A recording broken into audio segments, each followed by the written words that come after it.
আজ 2026-এর প্রথম দিন। আজ থেকে শুরু করব জীবনের নতুন পথ চলা। মানে কিছু কথা আমি নিজের জন্যই রাখবো, নিজেকেই দিব। প্রথম কথা হচ্ছে, আজ থেকে আমি নিজের জন্য বাঁচা শুরু করব, কারণ এটা স্বার্থের দুনিয়া। যতই করো না তুমি কেন, কারো চোখে ভালো হতে পারবে না। কেউ যদি চোখের জলের মূল্য না বুঝে, তাহলে তার প্রতি সময় দেওয়াটা ব্যর্থ চেষ্টা ছাড়া আর কিছুই না। দ্বিতীয় কথা হচ্ছে, যে যেমন করবে তার প্রতি আমি ঠিক তেমনই ব্যবহার করব। ভালো করলে তার প্রতি আমার ভালোবাসা থাকবে চিরকাল। কেউ যদি খারাপ ব্যবহার করে, তাহলে ঠিক দর্পণ হয়ে তার দিকে তাকিয়ে থাকবো।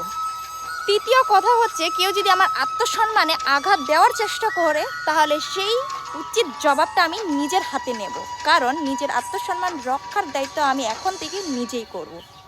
অনেক হয়েছে মানুষের প্রতি সময় দেওয়া, এবার সেই সময়টা না হয় আমার জন্যই আমি বেছে নেব। সকলকে জানাই হ্যাপি নিউ ইয়ার। ভালো থাকবেন, সুস্থ থাকবেন সবাই।